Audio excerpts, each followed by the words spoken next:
ঠাকুর তার অন্যতম প্রিয় ভক্ত দেশবন্ধু চিত্তরঞ্জন দাসদাকে একদিন বলছেন যে দেখুন দাসদা, মাতৃগর্ভের যে জরায়ু এটা হচ্ছে একটা ক্যামেরার ফিল্মের মতো। ক্যামেরার ফিল্ম নেগেটিভ থাকে, তা এই নেগেটিভ ফিল্ম তার মধ্যে যদি কোনোভাবে একটা ছাপ পড়ে যায়, সেই ছাপ কিন্তু আর কোনো উপায়ে আর দূর করা সম্ভব হয় না, সংশোধন করা সম্ভব হয় না। কাজেই দাসদা, আপনি দেশের নেতা, আপনি দেখুন, আপনি বলুন, যাতে নারী পুরুষ নির্বিচার পুরুষচর্যা, কোএডুকেশন, ডিভোর্স এবং যদৃচ্ছা বিবাহ, যার যেমন খুশি বিবাহ, এই জিনিসগুলো যদি সরকারিভাবে আইন করে বন্ধ করতে পারেন, তাহলেই দেশের মঙ্গল, তা না হলে কিন্তু অমঙ্গল অতীব নিশ্চয়। কারণ ঠাকুর এটার ব্যাখ্যা করতে গিয়ে বলছেন যে কোনো নারী তার পড়াশোনার জীবনে, চাকরি জীবনে, কর্মজীবনে যদি কোনো কারণে তার মনে স্বাভাবিকভাবেই কোনো পুরুষের ছাপ পড়ে যায়, তাহলে পরবর্তীকালে তার যদি বিবাহ হয় এবং সেই বিবাহের ফলে সে যদি সন্তান ধারণ করে, তখন কিন্তু ওই পুরুষের যে ছাপ তা কিন্তু ওই সন্তানের মধ্যে বর্তায়। ফলে কি হয়, একটা ব্যভিচার দুষ্ট সন্তান ভূমিষ্ঠ হয়। এবং এই ব্যভিচার সম্পর্কে শ্রী ঠাকুর একটা অসাধারণ বাণীতে বলছেন, আজকে ঘরে ঘরে আমাদের এই সমস্যা আছে, আমরা জানি, এটা স্বীকার করি বা না করি, আমরা বুঝি এটা। ঠাকুর বলছেন, be off from adultery, don't even think of it, it bifurcates your libido, from which your brain oozes down, and thus begets treachery, the sin of all sins, crime of all crimes. অসাধারণ একটা বাণী। ঠাকুর বলছেন, ব্যভিচারের ফলে কি হয়, তোমার যে নিষ্ঠা, ভক্তি, একানুরক্তি, এটা ভেঙে খান খান হয়ে যায়। ফলে তোমার যে সুরত সম্বেগ, যেটাকে সাইকো সেক্সুয়াল আর্জ বলছেন ঠাকুর, সেটা ব্যভিচার দুষ্ট হয়ে যত বিশ্বাসঘাতকতা, পাপের জন্ম, অপরাধ জগতের জন্ম এইখান থেকেই হচ্ছে। মানুষ বুঝে উঠতে পারছে না। এই যে সূক্ষ্ম বিজ্ঞান, প্রজনন বিজ্ঞান, এই যে ঠাকুর এটা ক্লারিফাই করেছেন, ভেঙে ভেঙে বলেছেন, এইটা যতদিন আমরা মানুষকে ওয়াকিবহাল করতে না পারি, অবহিত করতে না পারি, তাহলে কিন্তু সর্বনাশের হাত থেকে বাঁচার আমাদের কোনো রাস্তাই থাকবে না। একদিন সৎসঙ্গের পূর্বতন সম্পাদক ননীগোপাল চক্রবর্তী মহাশয়, তিনি একটা সৎসঙ্গ, বিরাট সৎসঙ্গ অনুষ্ঠানে প্রধান অতিথি রূপে আমন্ত্রিত হয়ে উপস্থিত আছেন। এখন তাকে সেখানকার কর্মকর্তারা একটা বাক্স করে কিছু উপহার দিয়েছেন, একটা সম্মান হিসেবে। তিনি বাক্সটা খুলেছেন, বাক্সটা খুলে দেখছেন যে ওর মধ্যে কিছু ক্রকারিজ আছে, কাপ ডিশ আছে, কাপ ডিশে ভর্তি, 6টা কাপ 6টা ডিশ এরকম কিছু হবে। এখন উনি ডিশগুলো বের করে করে দেখছেন যে প্রত্যেকটা ডিশের মধ্যে একটা স্ক্র্যাচ, একই রকম ভাবে একটা স্ক্র্যাচ, একটা কাটা দাগ। তা ননীদা ওই কর্মকর্তাদের দেখে বলছেন যে ভাই, নতুন বাক্স তোমরা দিলে, কিন্তু দেখো এই প্লেটগুলির প্রত্যেকটার মধ্যে একটা কাটা দাগ, এইটা কি করে হলো? তখন কর্মকর্তারা দেখে চিন্তা করে বললেন, দাদা, ওই যে ডাইসের মধ্যে ওই প্লেটগুলি ঢালাই হয়েছে, প্লেটগুলো তৈরি হয়েছে, ওই ডাইসটার মধ্যে একটা কাটা দাগ ছিল, একটা স্ক্র্যাচ ছিল। তাই প্রত্যেকটা প্রোডাকশন, প্রত্যেকটা প্লেটের মধ্যে ওই কাটা দাগটাই রিফ্লেক্টেড হয়েছে। মাতৃগর্ভ হচ্ছে ডাইস, যেখানে আমরা জন্মগ্রহণ করি। সেই ডাইস মাতৃগর্ভে যদি কোনো অশুদ্ধতা থাকে, কাটা দাগ থাকে, তাহলে প্রত্যেকটা সন্তান সন্ততির মধ্যে সেই দুষ্টি কিন্তু ছাপিয়ে যাবে, ছড়িয়ে যাবে। আজকে সমাজ ব্যবস্থার এই যে দুরবস্থা, এর একটা মূলীভূত কারণই হচ্ছে এই জায়গাটা। তাই ঠাকুর শুধু মায়েদের নয়, আপনারা ব্লাসফেমি কথাটা শুনেছেন। ব্লাসফেমি হচ্ছে ঈশ্বরকে কলুষিত করা, নিন্দিত করা, ব্যথিত করা, কলঙ্কিত করা, ঈশ্বরের নামে নিন্দা করা।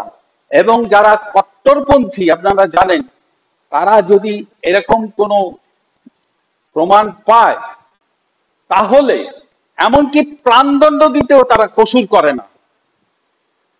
এখন ঠাকুর একটা বাণীতে, অসাধারণ একটা বাণীতে বলছেন, kneeling before woman for lust and beauty is woe to man and blasphemy unto the creator।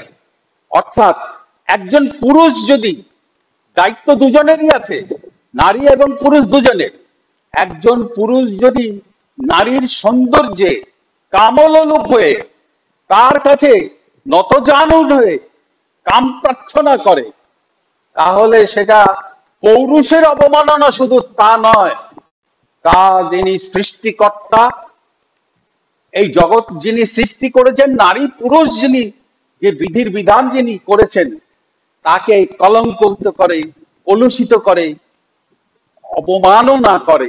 এত মারাত্মক একটা বাণী দিয়েছেন। তাই ঠাকুর বলছেন যে কামার্ত হয়ে পুরুষ যদি লুব্ধ করে নারী, সদ্য বা আয়ু হারাবে সেই সমাজ ধ্বংসকারী। পুরুষেরও একটা ভূমিকা আছে, শুধু নারীকেই যে ঠাকুর সাবধান করেছেন তা নয়। পুরুষের ক্ষেত্রে বলেছেন, man should run after the ideal to enthrone him with triumph of glory, but women after man. ইষ্টঝোঁকে ছুটলে পুরুষ, প্রজ্ঞা অনুপমা, স্বামীর ঝোঁকে ছুটলে নারী, শ্রেষ্ঠ ছেলের মা। এইভাবে তিনি নারী পুরুষের যে ভূমিকা, সেইটাকে খুব সুন্দরভাবে, স্পষ্টভাবে, পরিপূরকভাবে,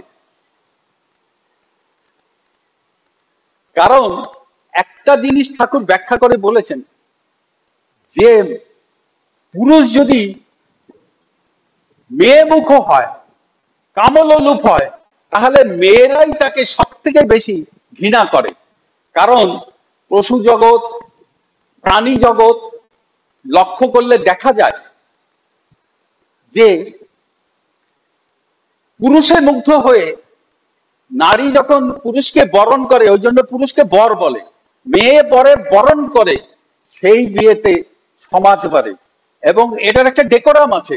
ঠাকুর এটা সুন্দর ব্যাখ্যা করেছেন, বলছেন যে দেখবে ময়ূর তার পেখম আছে, কারণ প্রকৃতিতে পুরুষ সুন্দর। ঠাকুর বলছেন, অ্যারিস্টটল বলেছেন, কোপার্নিকাস বলেছেন, এবং ঋষি বঙ্কিমচন্দ্র বলেছেন।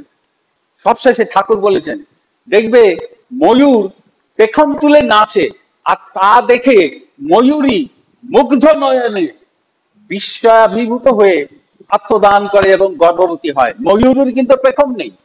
সিংহ তার কেশর আছে, সেই কেশর অবলোকন করে সিংহী, তার কিন্তু কেশর নেই, সেই সিংহী আত্মদান করে এবং গর্ভবতী হয়।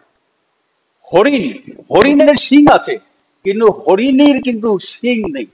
তাই হরিণী সেই শিঙে অভিভূত হয়ে মুগ্ধ বিস্ময়ে আত্মদান করে এবং গর্ভবতী হয়। আর পুরুষের ক্ষেত্রে, মানুষের ক্ষেত্রে উল্টো চলনে চললে যা পরিণতি হওয়া তাই হচ্ছে। আপনাদের বাড়িতে ইনভার্টার আছে অনেকেরই। ইনভার্টারের যদি দেখবেন, খেয়াল করে দেখবেন, বা কোনো মিস্ত্রি যদি ইনভার্টারে কাজ করতে আসে জিজ্ঞেস করে দেখবেন, ইনভার্টারে একটা পজিটিভ পোল থাকে, একটা নেগেটিভ পোল আছে।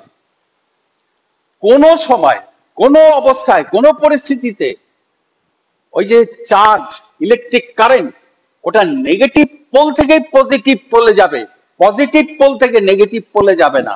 পুরুষ কখনো নারীমুখী হতে পারে না। ঠাকুর বলছেন পুরুষ যদি, স্বামী যদি নারীমুখী হয়, স্ত্রীমুখী হয়, স্ত্রী কিন্তু আর স্বামীমুখী হওয়ার প্রয়োজন বোধ করে না, সে তখন খেয়ালমুখী হয়ে পড়ে। আর খেয়ালমুখী হলে স্বামীকেও খেয়ালের ইন্ধন করে নেয়, ফলে একটা অশান্তি, অতৃপ্তি, সংসারে কলহ, বিবাদ, বিসম্বাদ লেগেই থাকে, এবং এর ফলে সন্তান সন্ততিরাও ভালো হয় না। এখন এই এত কথা বলতে গিয়ে ঠাকুর বলছেন এর মূলে কিন্তু রয়েছে প্রাক শর্ত, পূর্ব শর্ত হচ্ছে ম্যারেজ রিফরমেশন।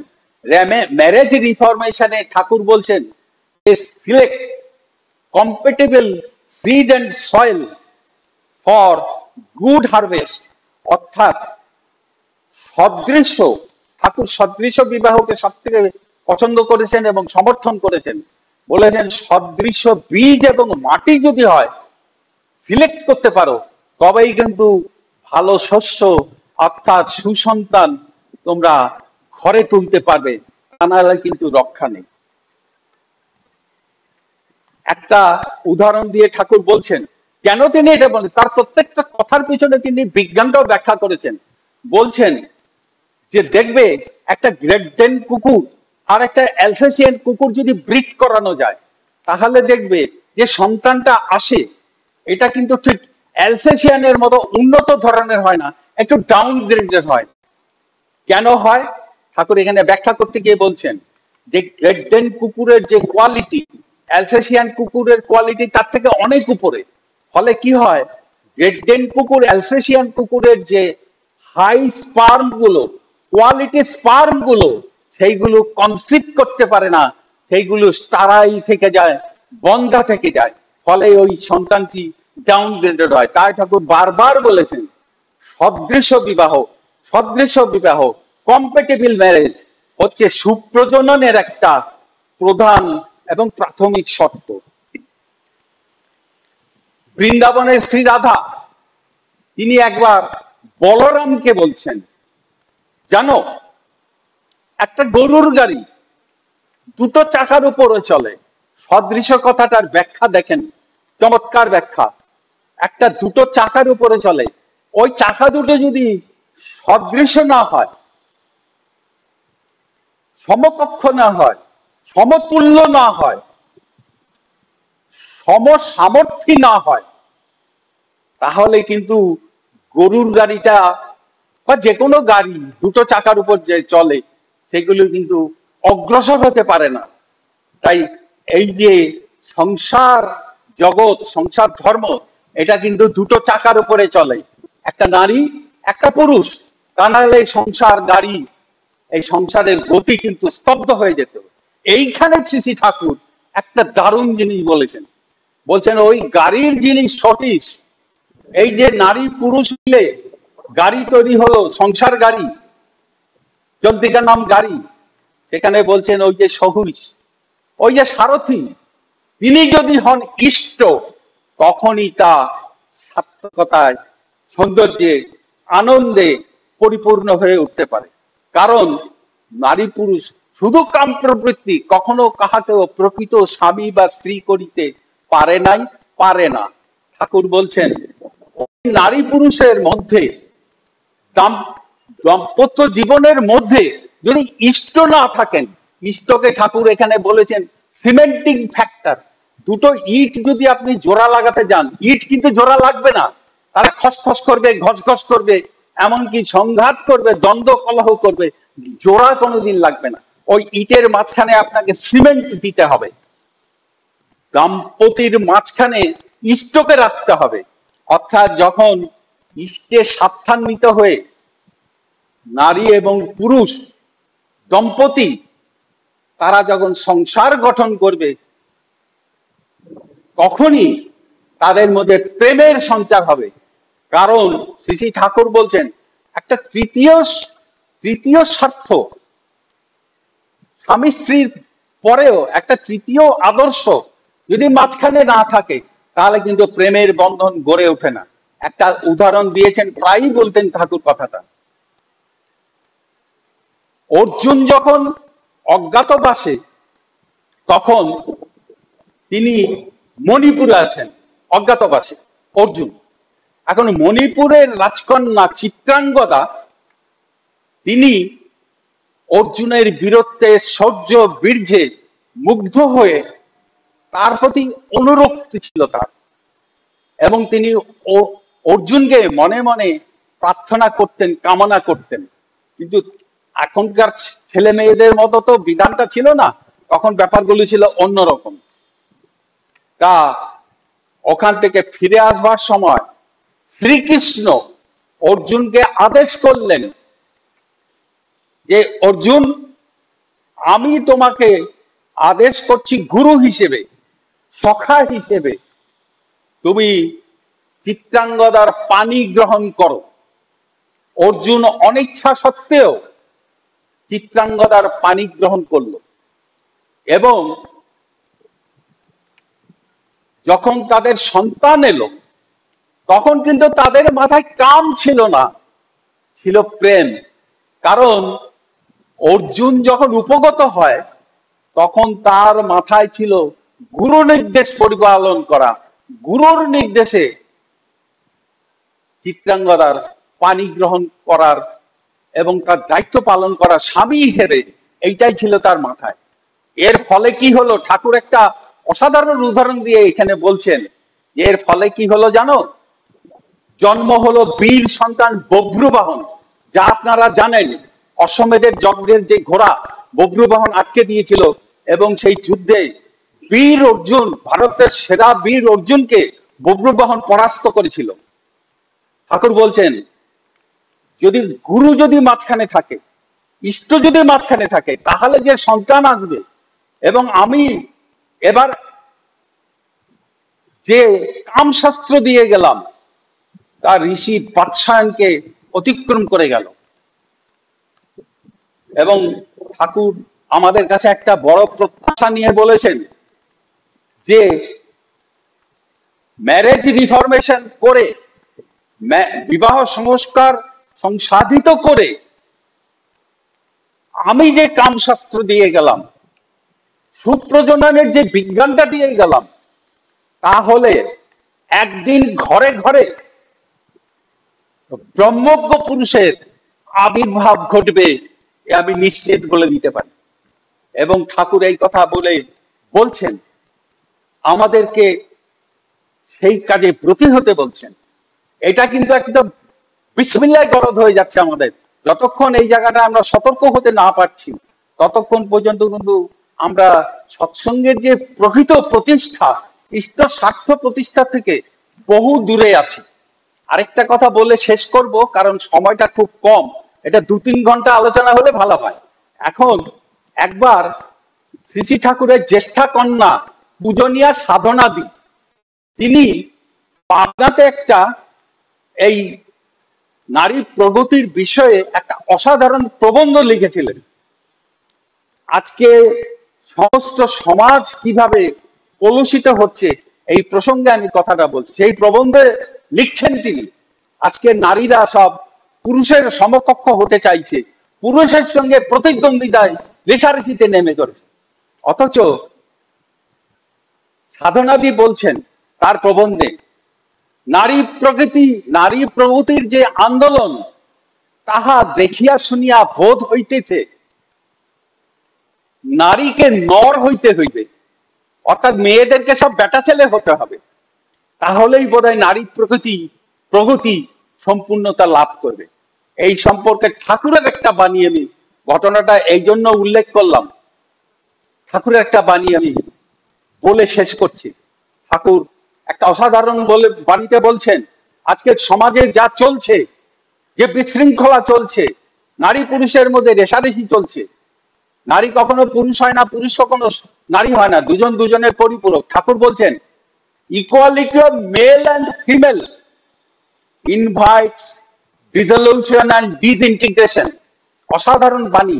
ঠাকুর সাবধান করে দিয়েছেন, বলছেন সমুদ্রের তীরে দেখেছো জলধি তরঙ্গ কি সুন্দর, তরঙ্গ উঠছে ভাঙছে গড়ছে, এই তরঙ্গের অববেলায়িত অংশটা হচ্ছে নারী, আর উদ্বেলায়িত অংশটা যেটা ওপর দিকে থাকে সেটা হচ্ছে পুরুষ। এইভাবে ভাঙা গড়া চলছে, সংসারের লীলা সংসারের গঠন চলছে। এখন দেখবে পাড়ের দিকে যেখানে বালুকা থাকে, চর চর থাকে, ওই যখন ওই ভাঙা গড়ার মধ্য দিয়ে ওঠা পড়ার মধ্য দিয়ে যে যার বৈশিষ্ট্যে অটুট থেকে এই ঢেউটা যখন এসে চরের দিকে চলে আসে, তখন দেখবেন ওই ভাঙা গড়াটা বন্ধ হয়ে সব একাকার হয়ে যায়।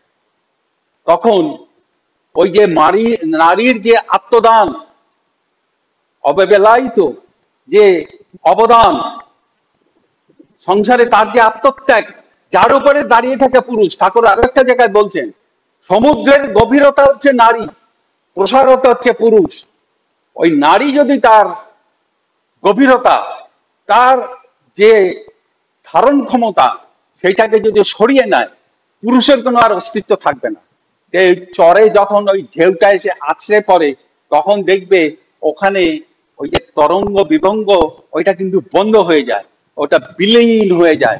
এটাই ঠাকুর বাণীতে বলছেন equality of male and female, অর্থাৎ নারী পুরুষ যদি সমান সমান হয়ে যায়, এই জায়গায় যদি সমাজ চলে যায়, তাহলে কিন্তু ওই যে তরঙ্গ বিভঙ্গ যে সৌন্দর্য মাধুর্য সৃষ্টির যে উৎস, সেইটা কিন্তু বিলীন হয়ে যাবে, ডিসইন্টিগ্রেটেড হয়ে যাবে এবং ধ্বংস অনিবার্য হয়ে যাবে। তাই এইগুলো মানুষের মধ্যে যত চারিয়ে দিতে পারবো এবং ঠাকুরের আদর্শের কথা বলে আমরা যত ঠাকুরকে মানুষকে অনুপ্রাণিত করতে পারবো, তত কিন্তু মঙ্গল।